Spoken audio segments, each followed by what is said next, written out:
ಶೋಭಾ ಅವರು ಒಬ್ಬ ಕೇಂದ್ರದ ಸಚಿವರಾಗಲಿಕ್ಕೆ ತೂಕವಾಗಿ ಮಾತಾಡಬೇಕು. ಆದರೆ ಈ ಥರದ್ದು ಮಾತಾಡಿದ ತಕ್ಷಣ ನಾವು ಅವ್ರಿಗೆ ಉತ್ತರ ಕೊಡ್ಬೋದು. ಈಗ ಮುನಿರತ್ನವರು ಮಾತಾಡೋರೆ, ನಾವು ಅವ್ರಿಗೆ ಅದೇ ಥರ ಉತ್ತರ ಕೊಡ್ಬೋದು. ಕೊಟ್ಟರೆ ಏನಾಗುತ್ತೆ, ನಮ್ಮ ವ್ಯಕ್ತಿತ್ವ ಹಾಳಾಗುತ್ತೆ, ನಮ್ಮ ನಾಲಿಗೆ ಮೇಲೆ.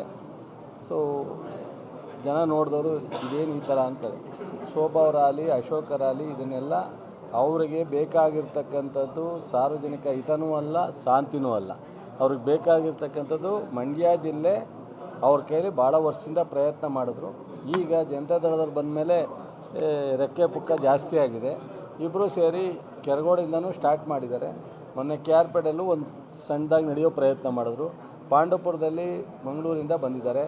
ನನಗೆ ಗೊತ್ತಿರೋ ಹಾಗೆ ಇಲ್ಲಿರ್ತಕ್ಕಂಥ BJPಯ ಕಾರ್ಯಕರ್ತರು ಸಮಾಧಾನವಾಗಿದ್ದಾರೆ. ಯಾವುದೇ ಥರದ ಇಂಥ ಘಟನೆಯನ್ನು ನಡಿಬೇಕು ಅಂತ ಆಸೆ ಪಡಲ್ಲ. ಇಲ್ಲೊಂದಷ್ಟು ಜನ ಜನತಾದಳದವರೇ ಎಲ್ಲ ಅಂತ ಹೇಳಲ್ಲ. ಜನತಾದಳದಲ್ಲಿ ಒಂದಷ್ಟು ಜನ ಈ ಥರದ ಪ್ರವೋಕ್ ಮಾಡಲಿಕ್ಕೆ ತಯಾರಾಗಿದ್ದಾರೆ. ಇದಕ್ಕೆ ಕುಮ್ಮಕ್ಕೆ ಕೊಡ್ತಕ್ಕಂಥದ್ದಕ್ಕೆ ಒಂದಷ್ಟು ಜನ ಲೀಡ್ರ್ಗಳು ರೆಡಿಯಾಗಿದ್ದಾರೆ.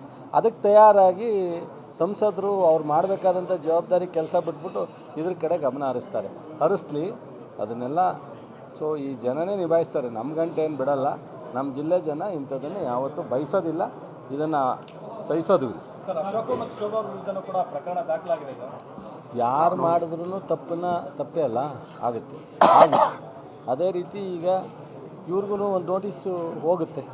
ನೋಟಿಸ್ ಏನು ಉತ್ತರ ಕೊಡ್ತಾರೆ ನೋಡೋಣ. ಸುರೇಶ್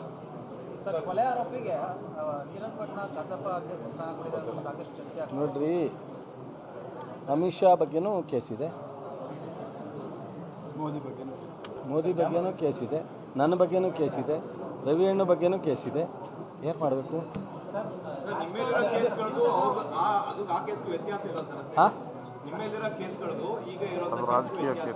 ಇದು ರಾಜಕೀಯವಾಗಿ ಪ್ರಚೋದನೆ ಮಾಡ್ತಾ ಇರ್ತಕ್ಕಂಥ ವಿಚಾರ.